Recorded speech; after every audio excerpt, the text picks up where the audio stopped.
Bonjour à toutes et à tous, aujourd'hui je vais vous parler de Prototype 2, un jeu sorti en avril 2012 que tout le monde connaît. Ce jeu est développé par Radical Entertainment et Activision. Il est sorti sur toutes les plus grandes consoles présentes sur le marché, notamment la PlayStation 3, la Xbox 360 et les Windows, parce que les Mac ont été mis de côté cette fois-ci. Dans ce nouvel opus de Prototype 2, nous incarnons James Heller, un soldat qui veut venger sa famille, perdu lors de l'épidémie dévastatrice à New York. Cette épidémie est donc un nouveau virus qui a changé les êtres humains en une sorte d'infecté. Il ne faut pas oublier que James Heller est également infecté, lui donnant des genres de pouvoirs surnaturels, donc notamment le fait de transformer son bras en épée, en griffe ou d'autres pouvoirs que nous éclaircirons plus loin. Il doit justement venger sa famille et tuer le méchant qui est Alex Mercer, le personnage de Prototype 1 qui lui a donc permis de conférer ses pouvoirs en l'attaquant le soir dans une ruelle sombre.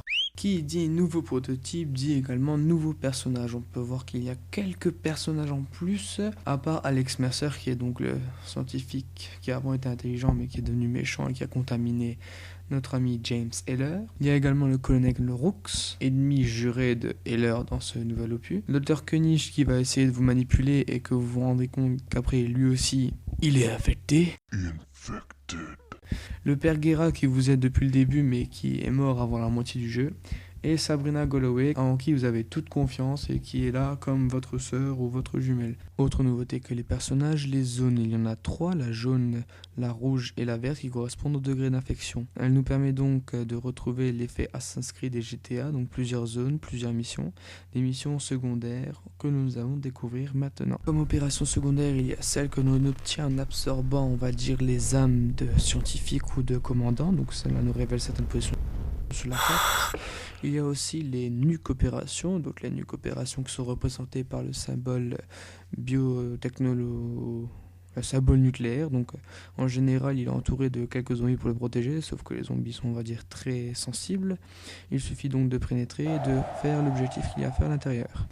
Nous pouvons donc ajouter à ces opérations secondaires les Failed Up. Donc les Failed Up, ce sont des scientifiques qui ont réussi à trouver des infectés et qui les examinent. Donc comme vous pouvez le voir, ils sont très peu protégés et sont très faciles à tuer. Donc elles se font aller en 5 secondes montre en main. Nous pouvons aussi parler des boîtes noires. Il y en a un peu partout dans chaque quartier de chaque ville. Ces boîtes noires sont représentées par des cadavres des soldats. Donc morts en général, nous récupérons cette boîte noire et nous écoutons un enregistrement. Ces enregistrements en général nous apprennent ce qu'il s'est passé pendant l'infection et les réactions des grands chefs, des docteurs ou d'autres. Vous avez aussi la faculté d'absorber, donc comme je vous l'ai dit précédemment, des personnages afin d'avoir leur mémoire, mais aussi leur apparence. Cette apparence qui pourra vous être très importante ou alors facultative. Importante pour cette mission car il faudra l'empreinte de ces personnes afin d'accéder dans certains bâtiments ou locaux. Ces empreintes seront importantes et permettront de vous camoufler.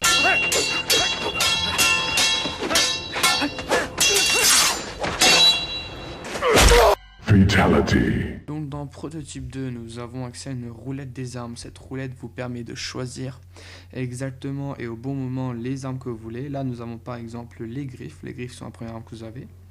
Maintenant, vous avez l'épée. L'épée qui est l'avant-dernière arme que vous réussissez à obtenir, qui est assez dévastatrice et puissante. Nous passons maintenant au lasso, au Whip Fist, donc la dernière arme que vous avez, qui est comme en fait un lasso. Ce lasso qui fait énormément de dégâts de zone. Ensuite, les Hammer Fist, donc les poings. Donc c'est une attaque très très lente, mais dévastatrice. Regardez comme je viens tout expulser en 2 secondes. Vous avez aussi les tendrils, donc les tendrils et les boucliers. Le bouclier là, le tendril ici. Donc je vais maintenant vous présenter les différents ennemis de ce jeu par ordre de difficulté. Donc il y a tout d'abord les infectés que je vous ai montré précédemment, suivi des molosses. Des molosses sont des grosses créatures qui sont les premières à vous permettre d'avoir vos griffes. Il y a ensuite les charognards. Les charognards sont des bestioles volantes qui sont pas difficiles à tuer mais qui sont embêtantes à atteindre parce qu'elles volent. Ensuite il y a les mastodontes. Les mastodontes, c'est eux qui vous donneront vos gros points et vos boucliers. Ils sont très lents mais ils font des dégâts dévastateurs. Puis vient l'hydre qui sort du sol et qui vous balance des gros cailloux sur les dents. Et enfin, le plus difficile à tuer, le Goliath. Goliath qui est un mélange de toutes ces bestioles et qui est quasi intuable. C'est bien beau les monstres comme ça, mais n'oublions pas que James Heller a des pouvoirs, donc nous accédons à sa base de données qui permet de voir les pouvoirs que nous avons, les statistiques et autres, évidemment. Mais nous savons aussi que James Heller est un homme surnaturel et les bestioles qu'il combat, il peut les avoir comme alliés, c'est normal, c'est comme ça, c'est cadeau. Une fois le travail terminé, ces bestioles s'autodétruiront sous votre commandement, en effet, ils vous appartiennent corps et âme. Évidemment, ce ne serait pas un commentaire sans le top 5 des choses les plus inutiles et les plus incohérentes de ce jeu. Je sais que c'est ce que vous attendez tous, et ben régalez-vous.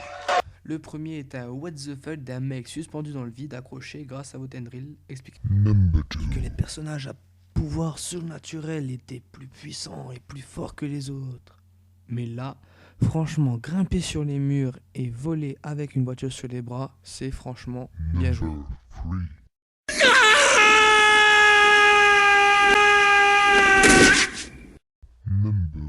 James Heller est donc un personnage surhumain, mais surhumain à un tel point qu'il peut tuer ses ennemis en un seul coup avec ses armes ou encore ses poings. Franchement, je ne savais pas que c'était possible. Alors on a un personnage surhumain avec des super pouvoirs qui porte des voitures et tout. Il affronte des zombies, des vampires d'ailleurs. Enfin non, il n'affronte rien, mais il a peur de l'eau. Merci à tous d'avoir suivi ce critical, comme diraient certaines personnes. Si vous avez envie que je teste un jeu ou autre, envoyez-moi un message directement sur YouTube. Je vous mets une petite vidéo du trailer de lancement. I hurt myself today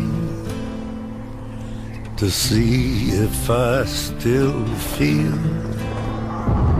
I focus on the pain, the only thing that's real. The needle tears a hole,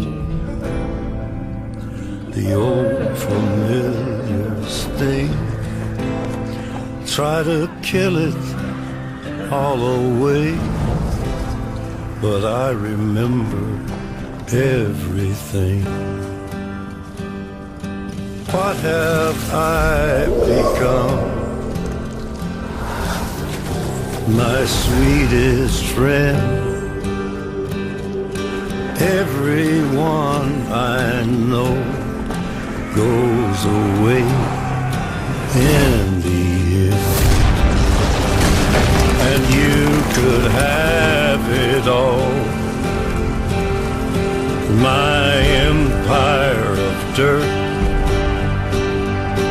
I will let you down. I will make